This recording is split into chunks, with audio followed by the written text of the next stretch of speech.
5:59 right now. Yep, 5:59. Well, yeah, but I gotta check with Nicole. Yeah, it's right now. Okay, I just want to check.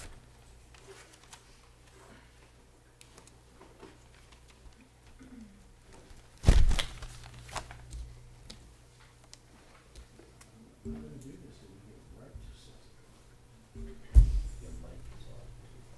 yeah. Your mic's on too. I turned them on. We were discussing things. All right. We didn't- Off the record. We were. Okay, I got 6 PM, is that correct? Do you have that? Yep. Okay. Then I'm gonna open this planning commission meeting of March 10th, 2020 at 6 PM. We'll do a roll call, please. Commissioner St. Martin, Here. Commissioner Smith, Present. Commissioner Calindres, Here. Vice Chairman Stevens, Here. Chairman Tinker. Here. Okay, we have the Pledge of Allegiance, and Mr. St. Martin's, would you lead us, please? Sure. All rise, please. Ready, begin. I pledge allegiance to the flag of the United States of America and to the republic for which it stands, one nation, under God, indivisible, with liberty and justice for all. You know, and I occasionally call on Paul to do that because he is a distinguished veteran in this community. Thank you, Paul. Thank you. Okay, we need to do approval or adjustments to the agenda, please. No.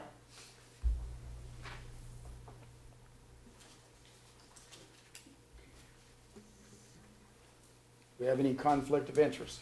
Item 3, it's a former client. Okay.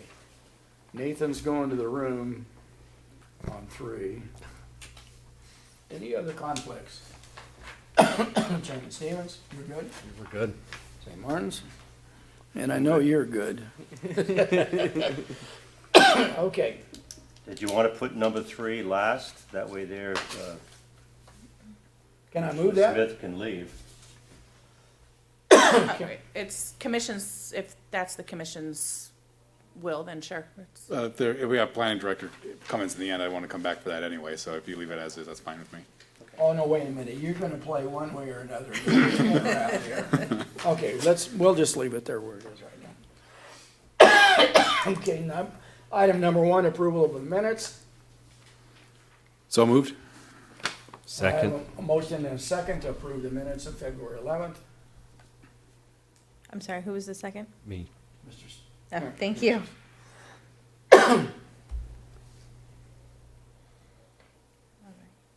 Commissioner St. Martin, Yes. Commissioner Smith, Yes. Commissioner Calindres, Yes. Vice Chairman Stevens, Yes. Chairman Tinker.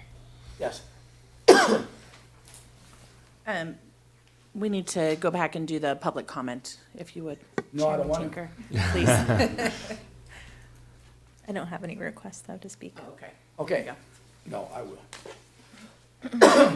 We're gonna go back and do a public comment period. Any one person may address the committee or may, on any matter not on this agenda. If you wish to speak, please fill out a public comment form provided at the back table and give it to the committee chair or the secretary. There's a 3-minute limit on public comments. There will be no sharing or passing of time to another person.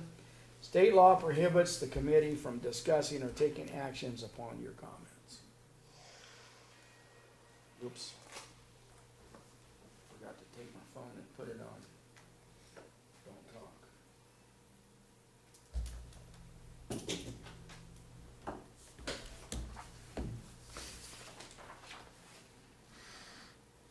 Okay, I'm gonna move to item number 2. Conduct a public hearing and consider a request for a 1-year extension of time for the tentative map 29267. I'm gonna go to staff first. Thank you, Chairman Tinker. Good evening, Commissioners. This item is a request for a 1-year extension of time for tentative map 29267.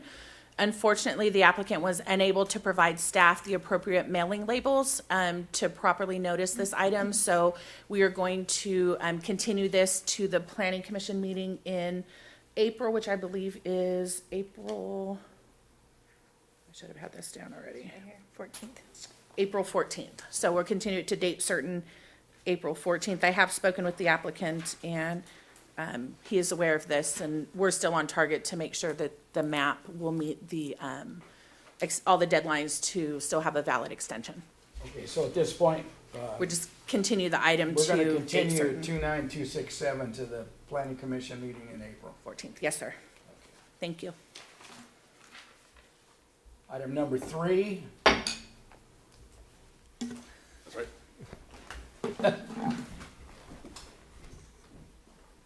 conduct a public hearing in consideration of a request to modify the existing model home complex approved by PP 2017-0037 for planning area 5 to include 3 new product types to the existing 12-unit model home complex located on the east side of Cornelia Circle, south of Casita Lane, and west of Potrero Boulevard.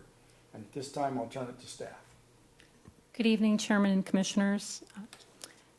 The Planning Department did receive a plot plan application for this project that was submitted on January 29, 2020.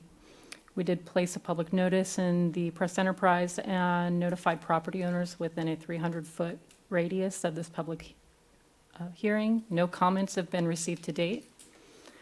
The site is located within the Heartland Specific Plan that was adopted by the City Council in 1994. This master plan area included 417 acres with a variety of uses, including single-family residential, commercial, and industrial uses. The residential component encompasses 207 acres with varying densities. The property is generally located west of Potrero, north of the 60 freeway, and south of San Timoteo Canyon. The residential areas were subdivided by tentative tract map 27971, which was adopted by the City Council in 1995. This project area is known as the Olivewood community, and it currently has a model home complex with 12 product types. This existing model home complex was approved by the Planning Commission in 2017 under PP 2017-0037.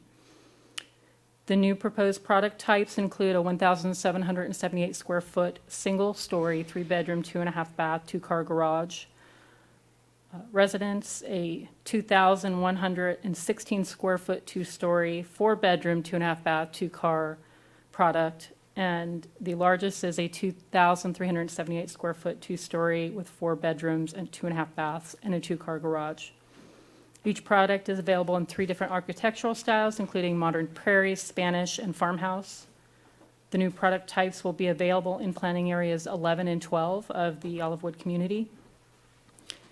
An EIR was prepared and certified in 1994 for the Heartland Specific Plan that assessed the environmental impacts on the project and subsequent implementation.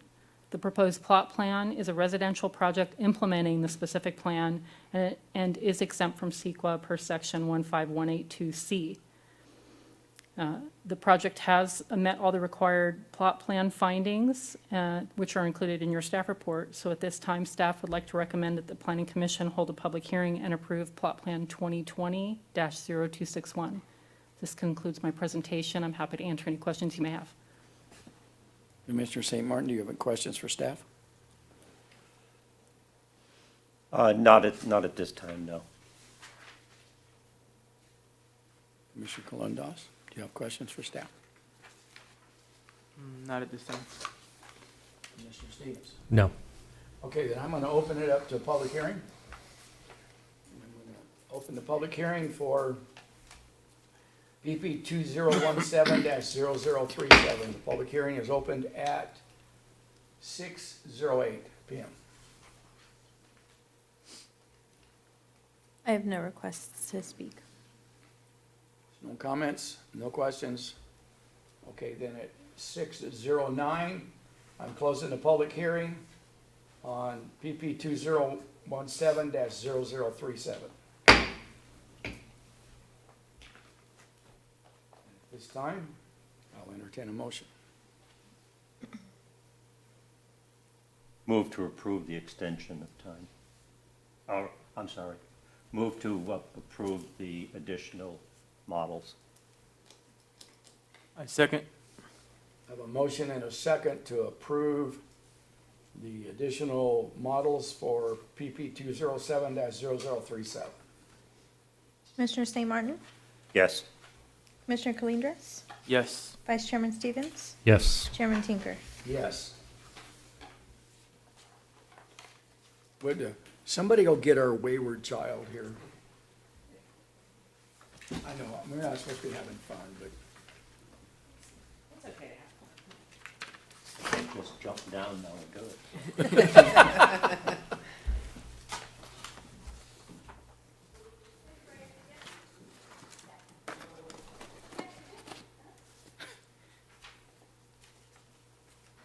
for those of you in the audience know, we're kind of making a little light of it, the fact that Nathan is an engineer and a lot of these projects he's involved in, so he has to leave the room because he cannot have input to the project. So we kind of poke fun at him a little bit, you know. Okay. Number 4, we're going to conduct a public hearing and consider a request for a 1-year extension of time for the plot plan PP 2018-165. And at this time, I'll refer to staff. Thank you, Chairman Tinker. Commissioners, before you this evening is a request for a 1-year extension of time for the plot plan that was approved on February 12th, 2019. The applicant was, or is Dr. Blair and Lori Ball. They have several lots on 6th Street, 1542 East 6th is the address assigned, and the application that was approved in 2019 was for a 2-story medical office building with a covered pickup and drop-off area and parking and other related improvements. The applicant is currently still working on getting their plan check items submitted to the city, and so they have requested an extension of this approval. The code does allow the commission to extend the plot plan for 1 year if a request is made prior to the expiration date. And staff did receive the request prior to the expiration date, and the request does comply with the municipal code requirements. If the commission chooses to approve the extension request, the new expiration date will be February 12th, 2021. All conditions of approval do remain in effect, and they are applicable to this project still. At this time, staff is recommending that commission conduct a public hearing and approve the 1-year extension of time for plot plan PP 2019-0165. Thank you. Commissioner St. Martin, do you have questions for staff? No problem. Commissioner, do you have questions for staff? So they are in plan check? They have submitted plans? They haven't submitted yet. So when I spoke with the applicant's architect, and I asked him, I was like, oh, have you already submitted? Because that, handles some of the Right. time constraint issues. And he says, no, we're still working on getting everything together. So Okay. I anticipate that we'll see it sometime probably in the next few months, but we haven't seen it yet. Okay, great. Commissioner Stevens? How many 1-year extensions is this? This is eligible it. So the municipal code allows the plot plans to be, they're approved initially for 1 year, and commission can grant a 1-year extension. After that, they would have to reapply and come back through for another initial approval, and then they'd be eligible for a 1-year extension. We've done this with several other projects that you've seen come through that have ended up having to reapply and go multiple times down the road. But yeah, just this would be it for them. So if they don't submit and get in plan check, we'll see They them have to again reapply. for approval for you guys again. Yeah, but they just need to be in plan check, not plans approved. Right, yeah, they just need to get in plan check. And if they do have to reapply, that's more fees that would have to. Yeah, so they would have to reapply using the plot plan application, resubmit all their plans, and go back through the process with DRC and public noticing and all those, yeah. Okay, now, at this time, I'm gonna, at 6:13 PM, I'm gonna open the public hearing on extension for PP 2018-0165. The hearing is open. I have no requests. No one to speak on behalf of this project. Okay, at that time, that 6/6/14, I'm closing the public hearing on the extension for PP 2018-0165. Looking for a motion. Move to approve the one-year extension of time for plot plan 2018-0165. I'll second. Okay, I have a motion and a second to approve the extension for plot plan 2018-0165. Commissioner St. Martin? Yes. Commissioner Smith? Yes. Commissioner Calindres? Yes. Vice Chairman Stevens? Yes. Chairman Tinker? Yes. Okay, item number 5. Going to conduct a public hearing in consideration for conditional use permit CUP 2019-0030 for the construction and operation of a 60-foot tall camouflaged monopalm wireless telecommunications facility. 12 panel antennas and associated equipment on the 400 square foot leased area within an 8 high block wall enclosure on a 0.11 acre parcel located at the northwest corner of Allegheny Avenue and 6th Street, and a variance of V 2019-0061 for a 10-foot height variance above the maximum 50-foot limit on wireless facilities, and a 2-foot variance for the wall height of the enclosure above the maximum 6-foot wall. And I will turn that to staff. Good evening, Chairman and Commissioners. Staff did receive an application for this conditional use permit on May 24th of 2019, and the variance was submitted on September 9th of 2019 based on staff comments. The project went through several rounds with the Development Review Committee, and the applicant has worked with staff on refining the project. It originally came in as a 75-foot tall tower. It's been modified down to the 60-foot. We did place a public notice in the Press Enterprise and notified property owners within a 300-foot radius. No comments have been received to date. The city adopted an ordinance regarding wireless telecommunication facilities on December 3rd of 2019. The ordinance established application requirements and development standards for new wireless facilities. The project was submitted prior to the adoption of the ordinance, but has been reviewed for compliance with the wireless ordinance. The property is located in a commercial general zone that allows telecommunication facilities subject to a conditional use permit. The site is 0.11 acres, and the applicant is just proposing to lease approximately 400 square feet for the construction and operation of a 60-foot tall monopalm wireless telecommunication facility, 12 8-foot tall panel antennas, 36 remote radio units, 6 surge suppressors, 1 GPS antenna, and 1 microwave dish within an 8-foot tall block wall enclosure. The property is currently vacant with existing curb, gutter, and sidewalk improvements. And the new ordinance currently states that the underlying height limits in the zone will apply to wireless facilities. So the commercial general has a 50-foot height maximum height limit. The applicant is requesting a 60-foot tower, which triggered the need for a variance. Minor variance or modification of standards only allow for a 10% increase of height, so they didn't qualify for that under the minor variance. The proposed enclosure also exceeds the maximum height limit of 6 feet. However, the enclosure does qualify for a minor variance because the modification of standards does not have any maximum limit on the deviation for that. However, we're processing both under the major variance.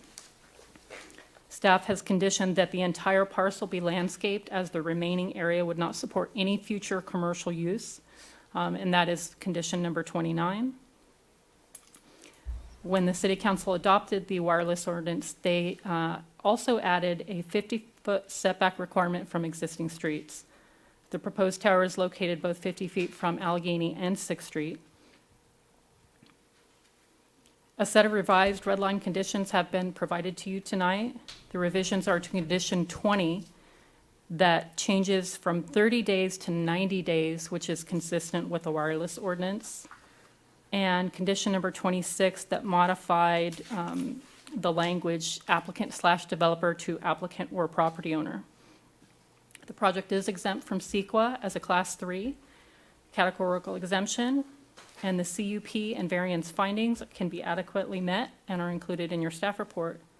So at this time, staff would like to recommend that the Planning Commission hold a public hearing, approve conditional use permit 2019-0030 and variance 2019-0061, subject to the revised conditions of approval, and direct staff to prepare a notice of exemption for the applicant to record with the county clerk recorder. This concludes my presentation. Happy to answer any questions you may have, and the applicant is here.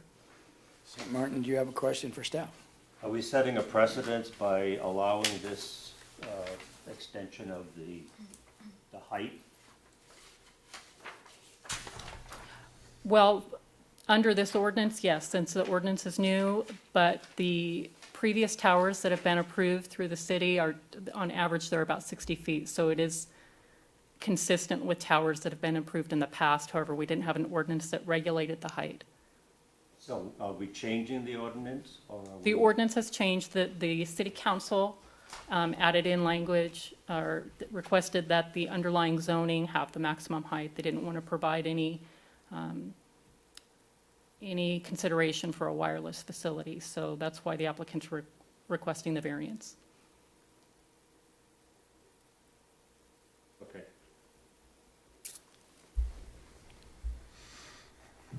I'm kind of in the lines of the same question. You know, are we going to allow anybody else or every other cell tower now that comes to the planning commissioner? Are we going to be? Is that the maximum height? And now are they going to be able to push the limit within their 10-foot variance then from 60 to 70 because they wanted it higher, right? They wanted it. Well, with the variance, they can request any type, with the major variance, they can request any variance, but that is subject to approval by the planning commission. So it's.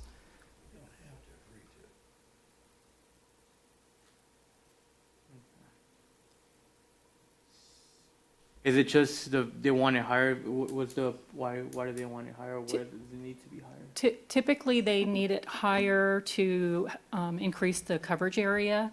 Like I said, the existing cell towers in the city are 60 feet, and in my experience, I typically see 60 foot is an average height for a cell tower. I just don't want it to be kind of sticking out because it's right on 6th Street, so it's going to be kind of very noticeable. And there's a lot of movement there, so it's just kind of don't want it to look like an eyesore. Right, so the applicant is here, so when you open the public hearing, if you'd like to hear from them on some more justification as to why they want that 60-foot height, we can ask them to speak to that. As far as this parcel goes, I just want to let you guys know the size of the parcel is somewhere just under about 5,000 square feet. So somehow we have a legally created parcel that we actually can't do anything with. So the history on this parcel goes back even to my predecessor, like several years, where we've had several conversations like this come up with this type of use. And because it's not really big enough to put a building and parking to do anything viable from a commercial standpoint, this is essentially this type of use, or I don't know what else would be similar in this regard, but this is what we're essentially left with, something that is not going to require a whole lot of footprint on a property. So if that factors into your decision making, great. That's just a little history that I happen to have on that parcel. And again, we can have the applicant speak as well.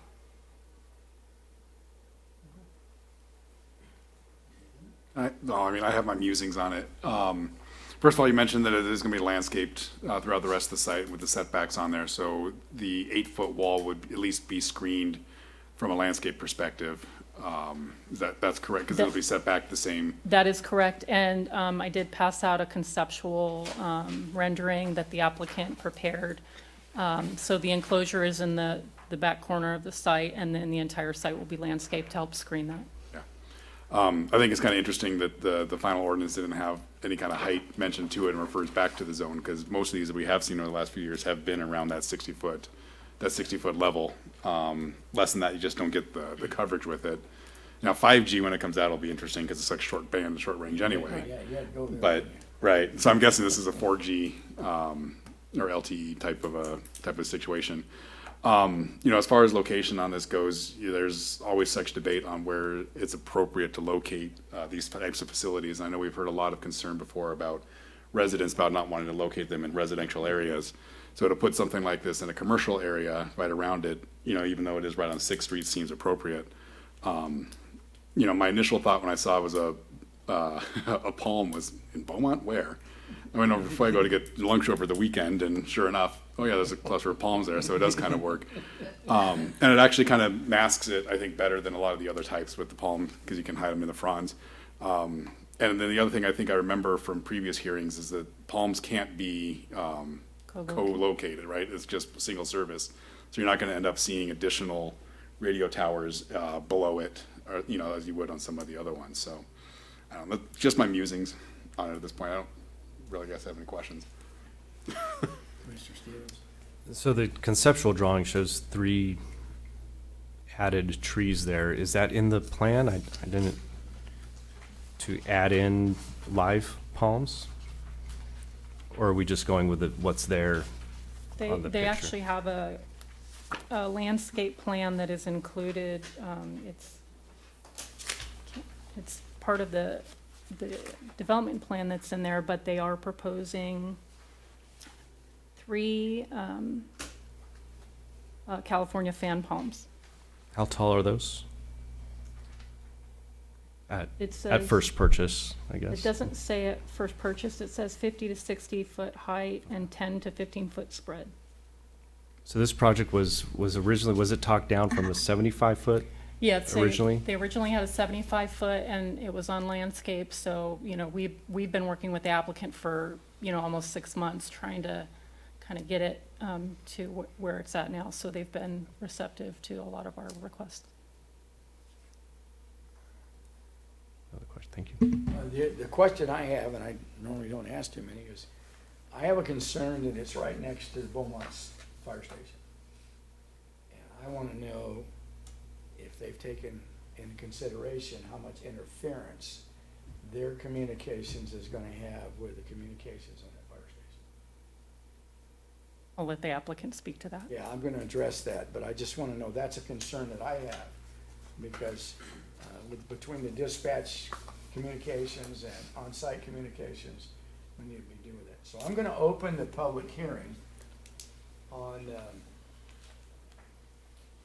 variance 2019-0061 and CUP 2019-0030 at 6:27. So the public hearing is open.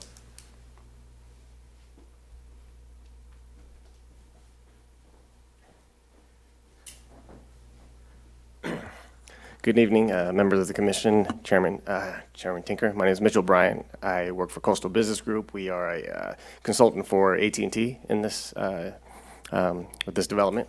And to answer your question, sir, I've been in the industry for about 13 years, and I've never heard of a situation where if there was any interference, that it wasn't rectified immediately, because one of the main reasons for our development of the network is to provide FirstNet responders ability to communicate on the network. So if we're interfering with the fire station's communication ability, That doesn't answer my question. Okay. My question is, have you worked with the department to find out whether you're going to interfere with them?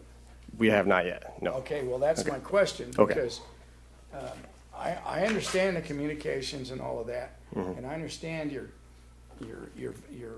who you work for, but I want to know that if we approve this, that your communication system is not going to interfere with the communication system of that fire station and their dispatch. And you can't answer that right now, can you? I can't, we haven't addressed that, no. Yeah, okay, well, that needs to be addressed. Okay. Commissioner, we can go ahead and add a condition of approval if commission chooses to approve this project, that the both IT, well, fire department would see it anyway through the plan check process, but we can also run it through IT and PD folks to just assess any potential interference and make sure that's addressed prior to construction. I'm not worried about the PD, but what I am worried about is that's a major fire station right there. And Riverside County has their own communications and IT people. And I wanna make sure that, and that's a state facility also, so you're talking about county Fire and and- state yep. IT and communications people, and I wanna make sure that they're online with this, because I don't wanna see all of a sudden, we hang a tower out there and then they start using their tower and it's blocking the communications to that station. Sure thing. Yeah, we can add the condition that it'll be cleared by fire then before any construction permits are issued. Okay, I'm okay with that. Would it pay just to table this until the next meeting and come back with a letter from the fire department? That's at the commission's discretion. I like that. This way I'm here. just real concerned, as close as you are, and I know how susceptible communication systems are.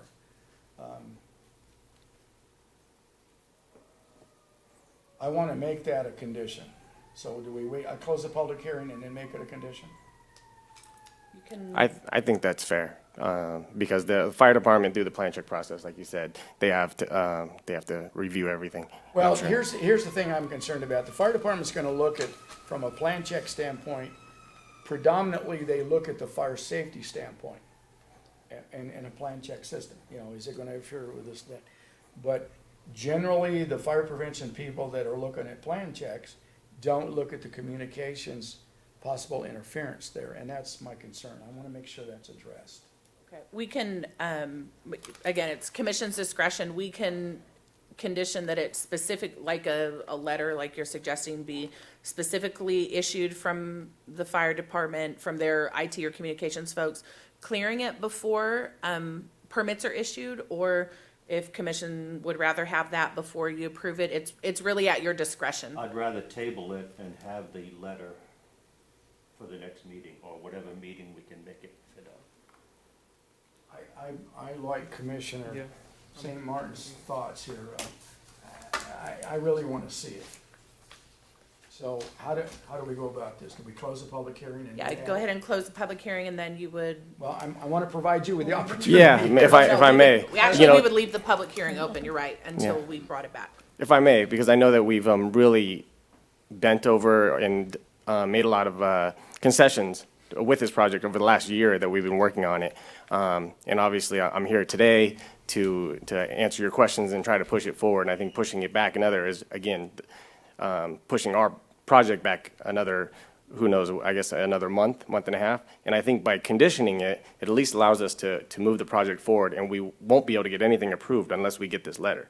But by making us come back to another hearing and wait that long, I feel it's a little bit unfair considering how flexible we've been. Well, the next meeting is April 12th. Right, and we've been working on this project for over, I think, a year. I like, would- back and forth. I would just offer to the commission that, you know, until there's specific electronic equipment that's dictated and assigned, I'm guessing you haven't started your construction drawings on this yet, correct? No, not yet. That, you know, depending on the equipment selected may have an impact over what the interference may be, or ways to reduce what that interference is. And, you know, at this stage, if that equipment is not necessarily selected, that the information that we are able to provide to fire may not be adequate enough for them to make that determination. It will be adequate. Trust me, I know those guys. Okay. So I wanna be cautioning you about something, to be very honest with you. I realize you've been working hard with staff and trying to, but because you've spent a little time and you've been delayed and all, that doesn't affect us. We're here to think about the community, so I'm sorry that if you've been delayed a little bit, but that's why we have the wonderful staff we have, is to make sure the community's protected and everything's right. So unless you have other comments, I'm gonna close the public hearing and then we're gonna condition this. You have any other Okay, no. comments, sir? Thank you very much. You bet. I'm gonna close the public hearing at 6:33. And I'm gonna ask Chairman St. Martin to put the stipulation to this approval. Well, you're so much more eloquent than I am. But I don't, you know, It depends on what they're. Well, Oh, it I depends- thought okay, he was going to yeah. condition it, Okay. so it just. All right. what I do wrong. No, you did. Depending on which way we go will depend on whether or not we need to reopen or leave the public hearing open. If it goes to another meeting, we're gonna need to leave it open. If it's closed and if it's conditioned, then we're okay with closing it. So we'll let you guys have your discussion and make your decision, and then we can, we can handle it. I'm just concerned, as Commissioner Tinker is that if we approve it tonight, then it can move forward. They have every right to start moving forward with it. And if we don't get the sign-off from the fire department, So if you condition it that they have to have a sign off from the fire department specifically referencing no interference with the communication, they will not be able to move forward until they have that. Okay. So that, and that's, so what happens with the process is, you guys issue your approval, we issue the letter with the conditions. And then when they submit for plan check, all that stuff comes back to Carol and I. So we go back to the conditions that the commission has, has obligated the project to meet, and we look through those conditions before we can ever approve or sign off on any of the okay to issue a permit or whatever. It still is gonna have to come back through us to verify that, so, I'm okay with that. yeah. okay. But what recourse would we have if they fail to get the approval? We wouldn't issue a construction permit. They wouldn't be able to put up the tower. Okay. Just so you know, I don't have a problem with your project, but I do have a problem with the proximity to the fire station. I just don't want their communications messed up. That's all it is. So, Mr. St. Martin, you want to put that in a motion, sir? Move to approve with the stipulation that a letter approving the communications will not affect the fire department communications. Yeah, will be received by the planning department prior to building permit issuance. We'll make sure that's clearly stated in the amended conditions. Yeah, whatever verbiage you think we need to have in there, we're okay.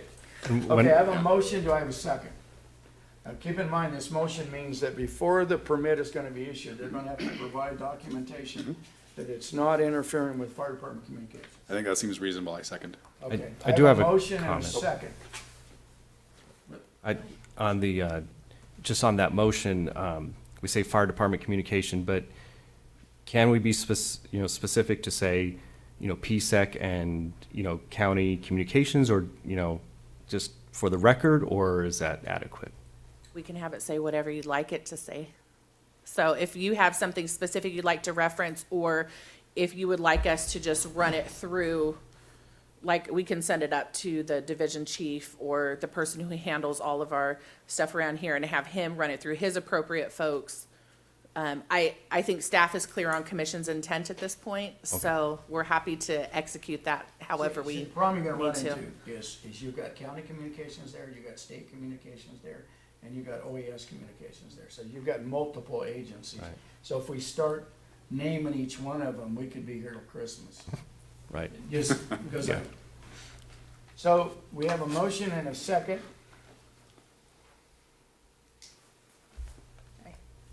Commissioner St. Martin? Yes. Commissioner Smith? Yes. Commissioner Colindres? Yes. Vice Chairman Stevens? Yes. Chairman Tinker? Yes.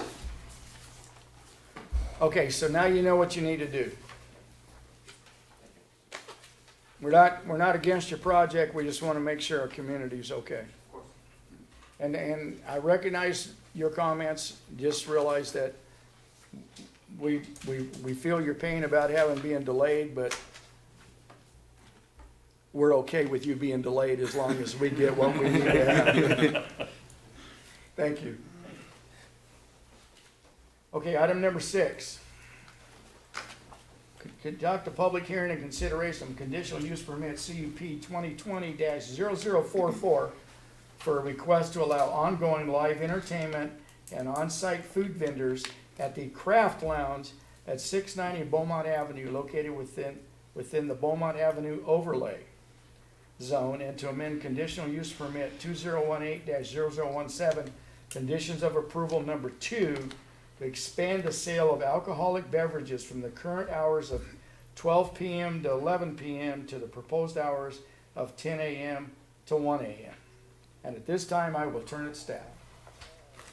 Good evening, Chairman and Commissioners. Staff did receive a conditional use permit for the proposed project on January 29, 2020. And we did place a public notice in the Press Enterprise and notified property owners within 30 feet, and no comments have been received to date. The municipal code allows live entertainment in conjunction with a restaurant operation in the Beaumont Avenue overlay subject to a conditional use permit. The municipal code also provides the Planning Commission with the authority to modify a conditional use permit in whole or in part per section 17.02.100.g, subject to required findings. The property is zoned Beaumont Avenue overlay and has a general plan land use designation of the Beaumont Avenue overlay. The surrounding properties have the same zoning and land use designation. The site is located within an existing building that was constructed in 1962, and it has 6 suites that include a hair salon, insurance office, mattress store, and a vacant suite. The building has one driveway located on 7th Street that provides for off-street parking, and on-street parking is allowed along Beaumont Avenue and 7th Street adjacent to the building. The Craft Lounge has been in operation since 2019 and was approved under conditional use permit 2018-0017 and has been providing live entertainment since July 15, 2019 under a temporary use permit. Excuse me. The temporary use permit allows no more than 45 events within a calendar year. So the staff has not received any comments or complaints regarding the intermittent entertainment and food vending, and the applicant is just requesting to continue these on an ongoing basis. Also, the applicant is requesting to expand the hours in which they can sell alcohol from the current conditioned hours of 12 p.m. to 11 p.m., from 10 a.m. to 1 a.m. They'd like to capture the packaged beer sales that occur earlier in the day and then continue to serve patrons later into the evening. The use currently operates on Mondays, Wednesdays, Thursdays, and Sundays from 3 p.m. to 10 p.m., and then from 12 p.m. to 11 p.m. on Fridays and Saturdays. The property is located within Sunset Tract 440, which allows one on-sale license based on current population ratios. There are currently 11 on-sale licenses that are issued in this census tract. The use currently operates with a Type 42 license that is classified as a bar that serves beer and wine. The applicant is not proposing any changes to the license except the sale hours as previously discussed. The project is exempt from CEQA as a Class 1 categorical exemption, and the required CUP findings can be adequately met and are included in your staff report. So at this time, staff would like to recommend that the Planning Commission hold a public hearing and approve conditional use permit 2020-044, subject to the proposed conditions of approval, and direct staff to prepare a notice of exemption for the applicant to record with the county clerk recorder. This concludes my presentation. I'm happy to answer any questions, and the applicant is here as well. Commissioner St. Martin, do you have questions for staff? The only question I have is why we have to go to 10 a.m. The applicant indicated that they sell packaged beers, and so sometimes they have people coming in earlier in the afternoon to purchase those. I thought this was an on-site consuming of alcohol originally. When we originally approved this project, it was to be on-site wine and beer. Yes, on sale. So They do have, if you bring in your, I forget the term, but I believe you can bring in your containers and they'll offsell. Like. I'm looking up the definition. If you give me a moment, Yeah, if you want I to mean, it's continue with a your license. questions, we can come back to this. actually, I have to. Okay, while you're doing the that, do you have definition right here. questions? So for staff. For staff, not at the moment. I think I have questions for the, what, Okay, we'll get to. yeah, we'll get to. Okay. Um, For staff. Do we have a, like a 1-year review on this, see if there's been any issues within the community as part of the conditions? I believe that's a standard condition. Let's see. Yes, condition number 10, after 12 months of operation, the subject matter at the discretion of the Community Development Director may be scheduled for review. So if there are any complaints in the community, we'll come back up in a year. And we did check with PD, and there have been no calls for service. Right. And I also do have the definition of a type 42, which is a bar or tavern authorizes sale of beer or wine for consumption on or off premises where sold. No distilled spirits may be on premises, and minors are not allowed to enter and remain. Food service is not required. I don't think I have any questions for staff, but for the applicant. I don't have any questions right now for staff, but I will open the public hearing, and then we'll talk to the vendor. So at 6:45, or excuse me, 6:44 by my computer clock here, I'm gonna open the public hearing on CUP 2020-0044. So if it's your time to shine. Don't be shy. I've never had that problem. Questions? Could you state your name so I can put it on the record, please? Jason Valdez, Thank you. co-owner of the Craft Lounge. Your address, please. 690 Beaumont Avenue. That's Yes, good. or my address. You snuck that one. Okay, let's do this. I'm gonna start with Chairman St. Martin. Do you have questions for the, Not of the applicant, no. okay, sir, you have questions for the applicant? I do. You guys wanted to say later, correct? Because you guys are saying that you guys have out-of-towners. My thing is, if at closing at 1 a.m., it does get foggier at night. And then if we have patrons driving down from the 79, it's very foggy. And if there have been drinking, I think there could be an issue. I know I was reading an article earlier today, and it says that the later that you stay, that there's more prone to being violent acts or other things happening staying later. I just want to know what, as an owner, what are you guys doing to prevent people overconsumption? You know, since you are going to be open 2 hours or what is it, 2 more hours, or open earlier, what are you guys doing to prevent and keeping the public safety? Right. Well, as far as the overconsumption, it doesn't matter any time of the day. We are required to monitor the consumption of any consumer and not overserve them. So whether they come in at midnight or noon, that's our responsibility to make sure that we don't overserve them. We would be as diligent at midnight as we would be at noon. If I can clarify a little bit why we are asking for the extension of hours, it doesn't necessarily mean that we are going to change our hours of operation. Typically what's happening, for whatever reason, we have a later crowd. We've tried to lure people in earlier or attract customers earlier in the day. It's just not happening. The majority of our business is on Friday, Saturday night, and we get a late crowd. They start coming in anywhere, sometimes early like 5, but most of the time like 8 o'clock. And typically what happens is we can't serve alcohol after 11 o'clock right now. And those conditions were put on us originally by the Alcohol Beverage Control, ABC. So that's why we went with those hours originally, because that's what the conditions they put on us. So typically what happens now on a Friday and Saturday night is we'll get the last call, well before 11 o'clock, and 2 or 3 of the people will come up and they'll all grab an extra beer, and they sit there and they'll drink that beer and sip on it till midnight.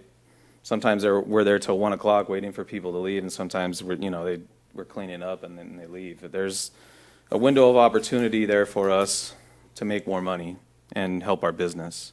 For whatever reason, we have a bigger crowd later on at night, and that's just been the trend. So that's basically why it gives us a little more flexibility, in our opinion, if they're going to stick around till 11 or midnight anyway and sip on a beer that they bought at 10:30, it gives us a little more flexibility that way.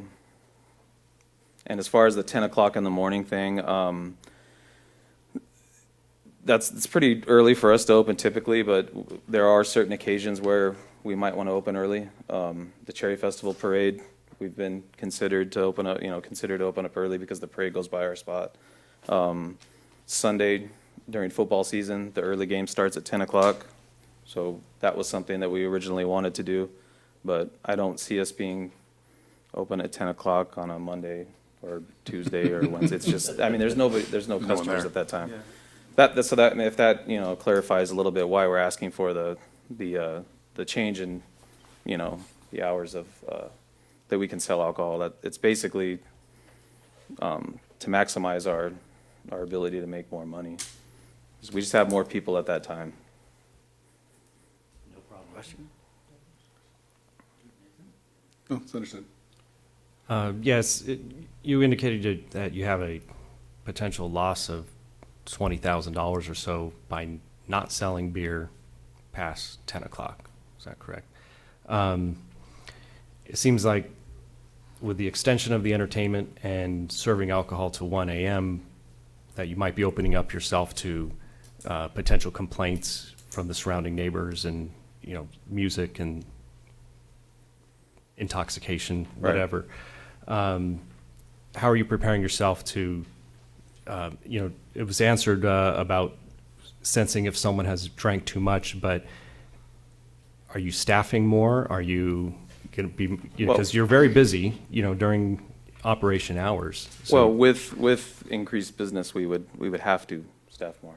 I mean, currently, it's kind of hit and miss. I mean, there are times where you come in on a Friday or Saturday night and we're extremely busy, and other times we're not. We've only been open for a year, and we're still kind of filling that out and trying to get more consistent with it. But the one thing that is consistent is we have more people at our place of business at 10 o'clock at night than we do at 6 o'clock at night, typically on a Friday and Saturday. And they hang out till midnight, whether we're serving them beer or not, typically. And when do you cut off your music or your entertainment? The music stops at is typically from 7 o'clock to 10 o'clock on Saturday nights. And if you've ever been there, we all of our music is obviously inside, and we haven't had any more than 2 musicians playing at the same time off of a small amp. We're not doing big bands. With the doors closed, I don't believe you can even hear it outside. So, to our knowledge, we have a house across the street, and we haven't had any complaints. We're considerate of that. We don't really want to be that loud place that's disturbing the neighborhood. It's not our intent. And do you have a security camera system to monitor the outside, We the do. doorways, and We do. Yeah, one Parking. that monitors the back parking lot, the side of the building, and I think we have one at the front of the building. If not, there will be one at the front of the building. So, I think that's all. Okay, Mike, here's my thought. I don't have a problem with the entertainment, but why don't we think about the hours of the other bar that's up the street and match the hours? Players love it. Yeah, then we have some consistency with what we're doing here. Because we've dealt with that one, and we dealt with, and I think they open at 11, but they close at midnight or 1. And now we have 2 facilities that are running the same hours, which I would think would be more compatible to the neighborhood. I was going to ask that same question. I think we're gonna retrieve the Players Lounge, CUP that we did December. I'm just thinking, they're within less than 200 feet apart. And we haven't, if we can stay consistent with what we're doing there, instead of mixing and matching, and I don't have a problem with the entertainment, it's Yeah, just, Friday and Saturday they were open till 2 a.m. Players is? Yeah, and then the rest of the week they're open till midnight. So just Friday and Saturday. You guys found it before we did. Google. Okay, Yeah, I was fairly certain they were open till at least 1. so let me ask you, if we set your hours the same as players' hours, can you live with that? yeah, We're not saying you have to be open. that right. late. Yeah, I'm we just trying wouldn't to be. look for but- some consistency Yeah. here. You know, Yeah. if you, and then if you kind of come in and if you want to put booze in at barbecue joint of yours, at least you know the hours you might Now I get. know what I could do, huh?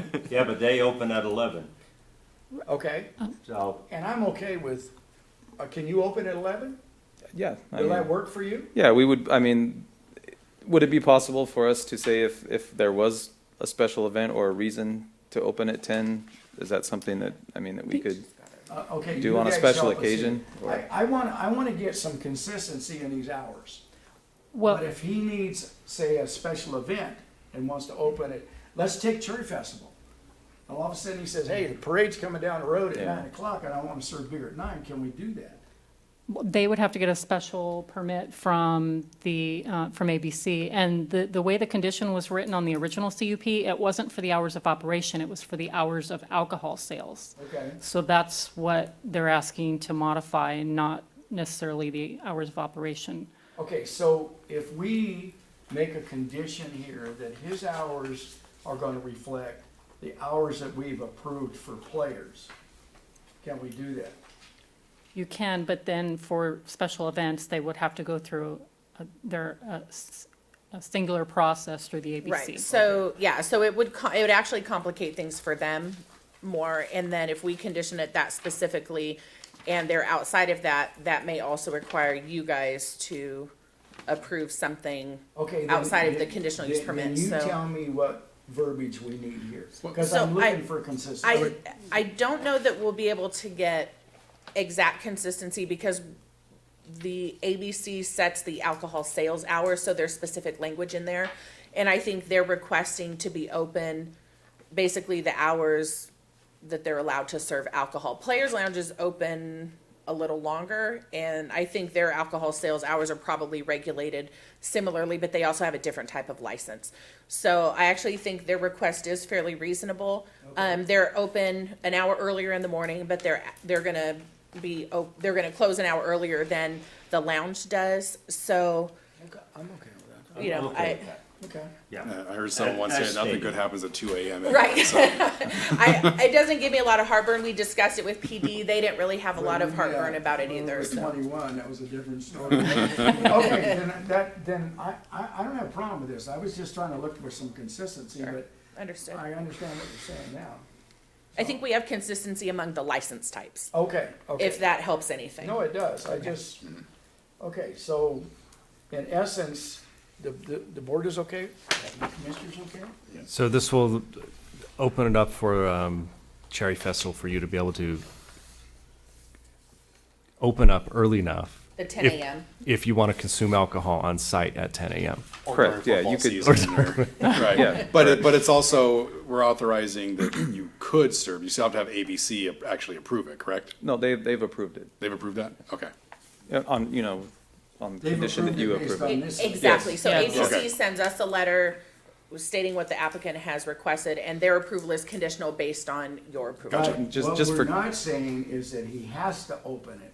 We're Yeah, not saying just you for have to. clarification, He we, has the option. we are Yes. not gonna be open at 10 o'clock every day. Yeah, because I tried to go down there one day at 10 and the doors were closed. aha, Okay, Well, see, if we knew that, it would be a special event now, we would open up. okay. So have I got all the commissioners? Have you, from the applicant, do we have all the questions answered to the applicant? Yes. Yes. Okay, does staff have any questions, more questions for the applicant? Okay, then I'm gonna close the public hearing at 6:57 PM. Thank you. Okay. Now, I will entertain a motion. Now, before I do that, I want to make sure that if we stay with what's proposed here, we're okay.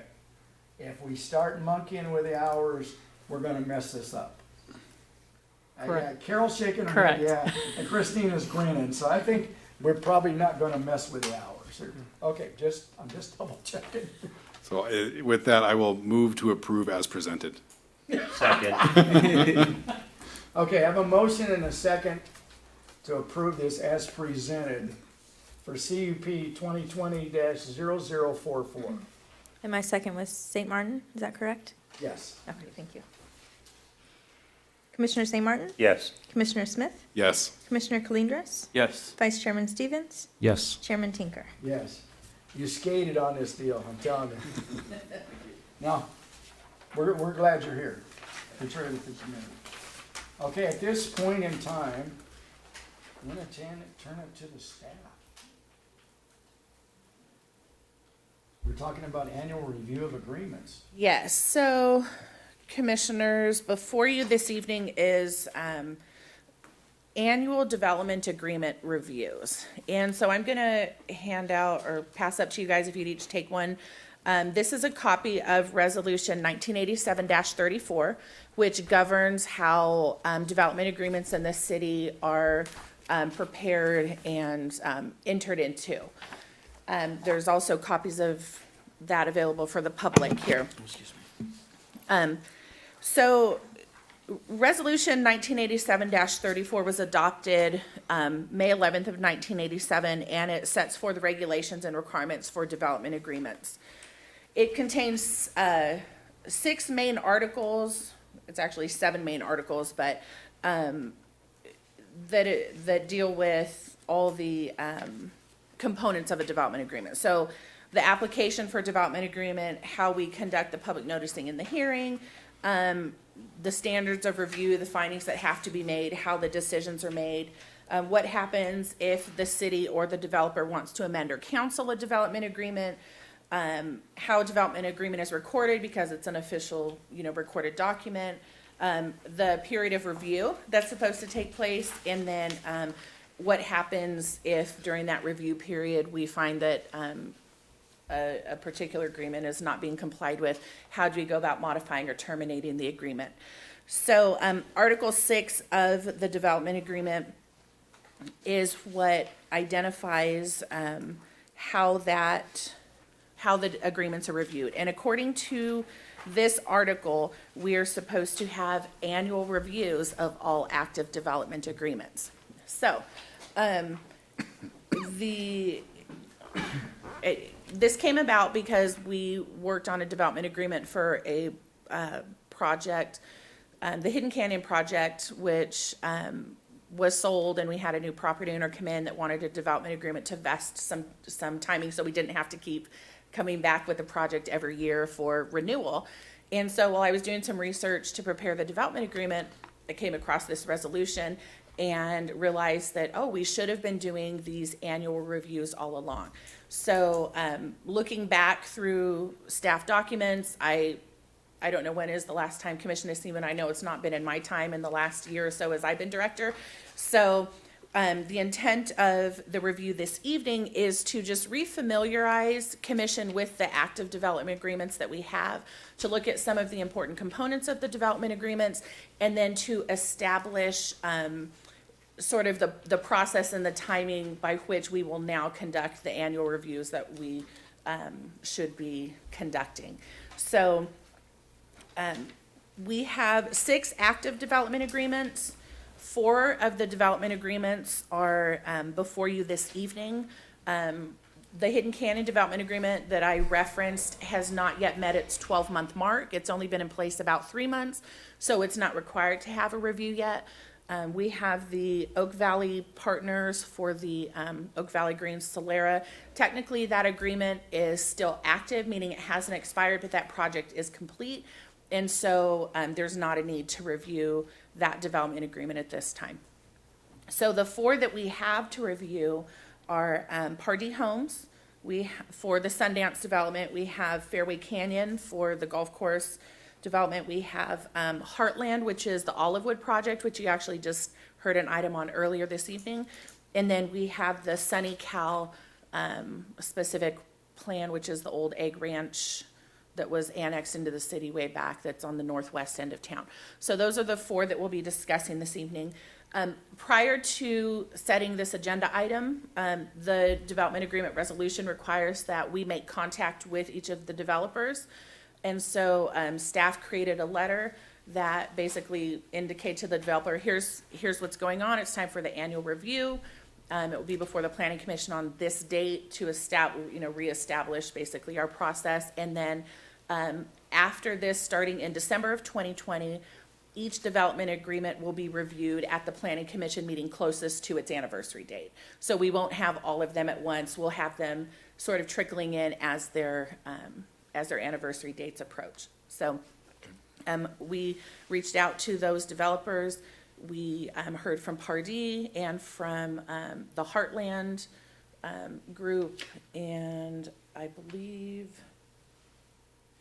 those are the two that reached out to us, and the other two we have not yet heard from, so I'll be following up with them. Just, again, this is something I think might have caught people kind of by surprise because it hasn't been done in a while. So, you can see in the staff report, I provided some key points for the development agreements. I don't want to belabor it, but I did want to provide you enough information. If you would like to have discussion on any of these, we can. You see the Pardee development, Sundance, which we're all pretty familiar with, maximum of in the neighborhood of 4,400 homes. It's a 25-year term on the development agreement. It started in 2004 and goes out to 2029, so about 8 years left on that, unless it is somehow mutually, requested to be amended for any particular reason.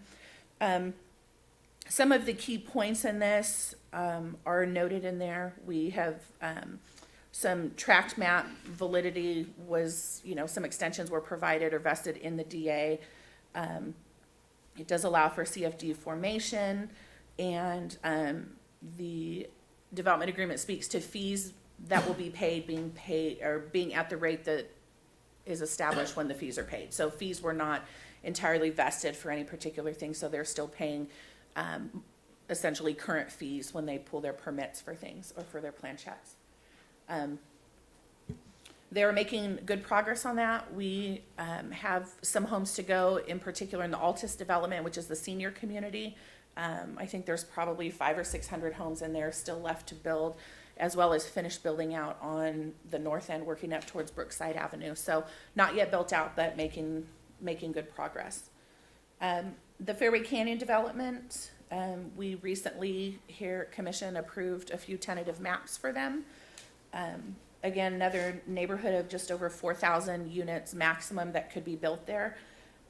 Another 25-year development agreement. It was started in 2002, and I believe this one goes, I think I did some bad math there, so 2027, although I have 2029 in there, I better double check that. They are compliant with their development agreement. They are phasing theirs, which is why we're seeing maps coming and going at different times. And then the same thing for them, their fee rates are not locked in the sense that if they're paying for plan check or they're paying for permits, it's at the current rate that the city's charging any other developer that would be coming in to build. The Olivewood specific plan, I'll hand you a letter. They, so this, you just take one and pass it around. This project, which was Heartland initially, was, let's see, RSI, and then it was purchased by Lion Homes, and it has most recently been acquired by Taylor Morrison. So the letter you have from Taylor Morrison, and they were kind enough to reach out to us and provide some information where they're at. The specific plan, the Heartland specific plan allows for up to 1,200, a little over 1,200 residential units. I think they're anticipating building out at just over 900. And they, as of right now, have 196 occupied homes with families in them, in their development.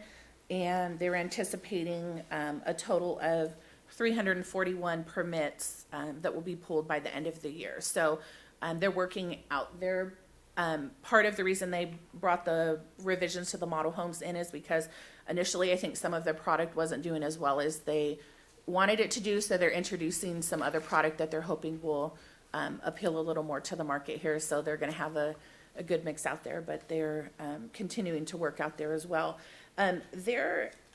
The key points in their development agreement were a little more robust than some of the others. Still a 25-year agreement. They did have one amendment in 2016, and so their expiration date now is 2028. They have an option for a 5-year extension on this if they hit the benchmark of having pulled 500 permits before the development agreement expires. I anticipate if things keep moving as they are, they will probably make that. You never know what happens in the market, but regardless, they are working out there. their development agreement outlines quite a bit of HOA responsibilities and some things like that that we didn't see in other development agreements. So it's interesting to read through and look at the differences. But overall, you know, a lot of the similar components that you see in the other agreements, but they are also in compliance at this time, making progress towards what's required of them in their agreement. And then the last one is with City Ventures, which is related to the Sunny Cow specific plan, which I referenced as the old chicken ranch up on the northwest end of town that was annexed in. And they're actually not active right now. We have extended their map, their tentative map, recently as well here.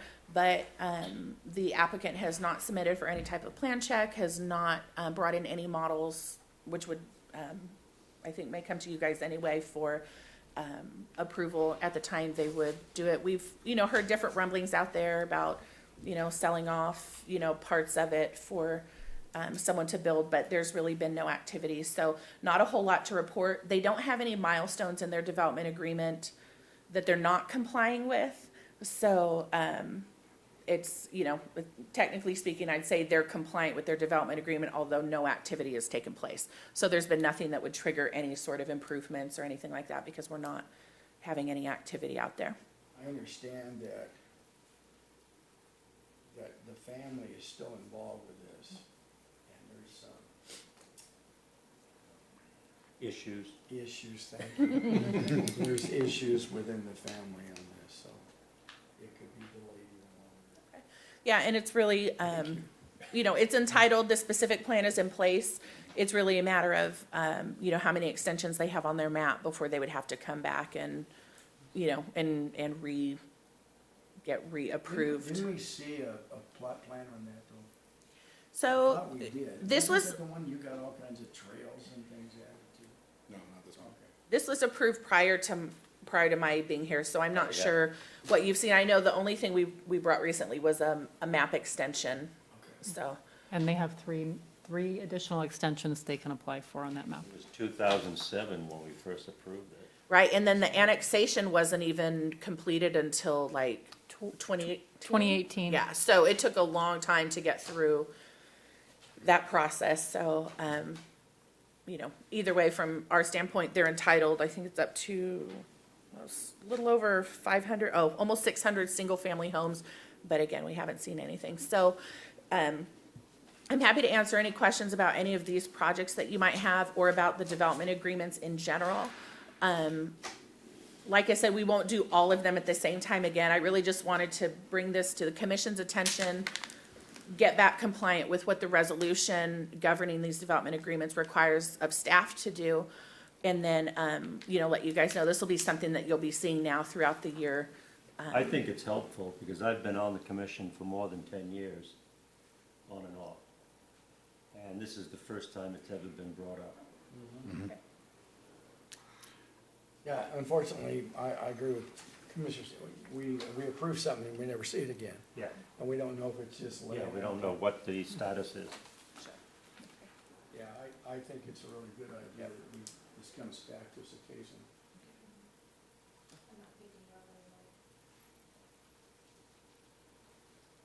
Have you got me now? Okay. So I have a Sure. technical question Okay. as I misread this We knew initially. this was coming. Well, yeah, I read this as an informational item that would be presented tonight, but since there's actions on it, and I do have, Sure. right, You do have, okay. I do have potential conflicts with this. Okay. For any actions that are being taken, I would need to, so do we need to hear these individually as I have two that would be problematic? I think you can, you're fine to recuse if you just want to recuse. I did pull them all together because, again, this was, although we do have to find that they are in compliant, and that would create a conflict for you. Right. It didn't require that we hold them all separately, so I was trying to be efficient and Right. not, and not have 4 separate, development agreement review items. So if you want to I recuse, think that would probably be prudent. I agree. That's probably a Okay. good choice.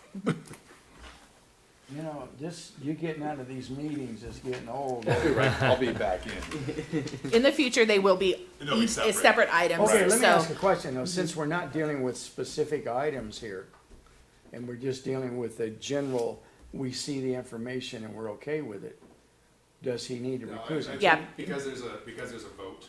Okay. right, yeah. Okay, I agree. I think it's better to err on the side of caution, okay. yeah. And that's, See you next month. Yeah. You know, we need to get him his own chair out there. How about Mark, Nathan? yeah, so, staff's request is that you, find that each of these development agreements are, in compliance with their terms. Okay. So I'll entertain a motion to that effect. Move to approve. I second. Okay, I have a motion and a second that the presented staff agreements or, what do you call them, agreements? Development agreements. Development agreements are in compliance. They can do them all together at this It's time. all, it's all encompassing. It's all encompassing. Commissioner St. Martin? Yes. Commissioner Cuevas? Yes. Vice Chairman Stevens Yes. and Chairman Tinker. Yes.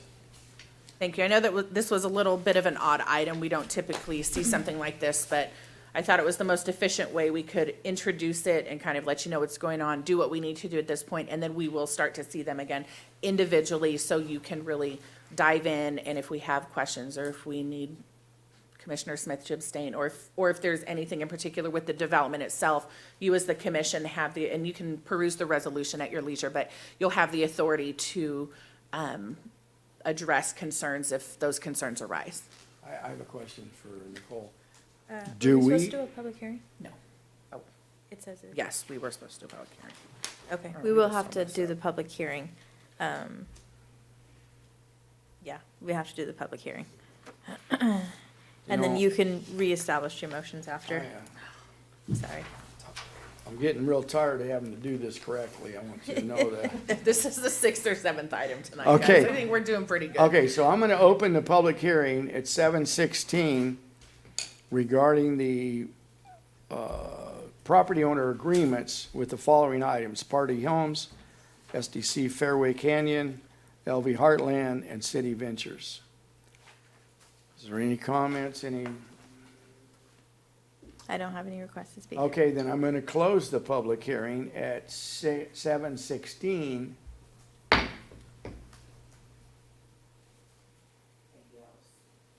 My fault. No, it wasn't. It's highlighted on my paper. I should have done it, you know. And if we could just restate the motions, that way it's just done. Okay. Paul, you want to restate your motion, please? I move to approve the annual review of development agreements as presented. I second. Thank you. We'll do the votes again, just to be sure. Commissioner St. Martin? Yes. Commissioner Calindras? Yes. Vice Chairman Stevens? Yes. Chairman Tinker? Yes. Thank you. Thank you. Okay, now I have a question for you. When Nathan recuses himself, is that recorded? Yes. So down the road, nobody can come back and, Correct. we know that he stepped. It's a away. line item that says Commissioner Smith recused himself due to the conflict with okay. two of the agreements. I just for my own edification. I think we're covered. Okay, so now, Should we get, huh? at least he's sitting now where he can see us. You can come back now, Nathan. We're gonna get you your own chair. We've decided. Well, there's comfortable ones out there now. Okay, so now, And my apologies again on misreading that as informational. I should have read that more clearly. you're so. fine. Okay, so now that, is there anything else that the director needs to? I do. I have something for you guys this evening. So I'm going to hand these. It is a practical guide to CEQA for planning commissioners. So Outstanding.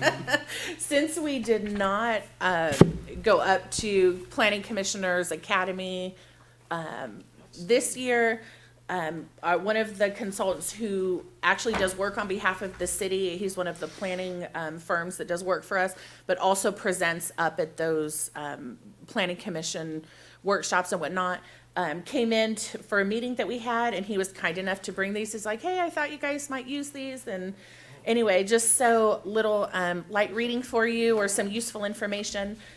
We have some exciting larger scale projects on the horizon, and so I thought the timing was pretty good to maybe, hand that out and have a little refresher on that. So anyway, No, that, I think it's great. yeah. Thank you. There's that, and then I don't really have anything else. We won't have a second meeting this month. We'll have our one meeting again in April, Can I make a comment real quick? of course. I got a message through my email today. I believe it's Senate Bill 988 or 998. It's being proposed out of Assemblyman Wiener's office up in San Francisco. That is essentially looking to take a similar model to that Oregon has to single-family housing, and again, allow for multifamily development on single-family homes. For small communities, it'd be 2 units per single family. Medium communities up to 4, larger communities even more than that. So it's making its way through the process. So whatever your feelings on that are, it might be beneficial to at least be knowledgeable of that, to reach out to elected officials and express what your opinion on that is. Thank you. That brings up a good point, some information I can share with you. So SB 50 was floating around up in Sacramento until about January 31st. That one died. It did not make it out of the Senate, and it had a lot of the components of this bill that you're referring to, along with many other components that would affect local government control, and housing and whatnot. So I'm working right now on preparing an update to some housing legislation in RENA. And so I think I'm on target to take that to council April 7th. So that would be for our April commission meeting. I'll likely have an update for you as well. Wonderful. On current housing bills. Staff is also going to be attending, I believe, some legislative action days, interacting with our state representatives to, express concerns over, or express opinions, whether they're concerns or not, on a variety of legislation, not just housing. So we'll be participating in that. If you ever have questions about any of that, feel free to call Carol or I. We're happy to get you information on anything you hear, or League of Cities sends out a lot of information on that as well. There's another bill, Senate Bill 330, the no net loss bill, which basically means if we do a zone change from residential to anything else, we have to find another place in the city to accommodate the loss of those residential units. I'll be attending a meeting this week at WRCOG where they're going to be going through some in-depth information on SB 330 and how that affects us, and then what some of the cities that are already dealing with it have done. So I'm looking forward to having some good information on that to include in the housing legislation update. So And I think SB 330, they have a provision in there about if it's high density, there's by right review, and it doesn't come to commission now as well. So yes, it is. There's a whole lot going on out there. Yeah. I know SB 330, I think it sunsets in 2025, so it's not long, but in 5 years in development time is a long time. Mm-hmm. So a lot can happen in those 5 years. So I'm looking forward to getting that information and bringing that back to you guys, so you can at least know what the city as a whole is dealing with, but also some things that might affect you in your role as a commissioner in the upcoming years. Do we have a time frame on the general plan approval or submittal yet? So it's looking summer-ish now. Okay. Yeah.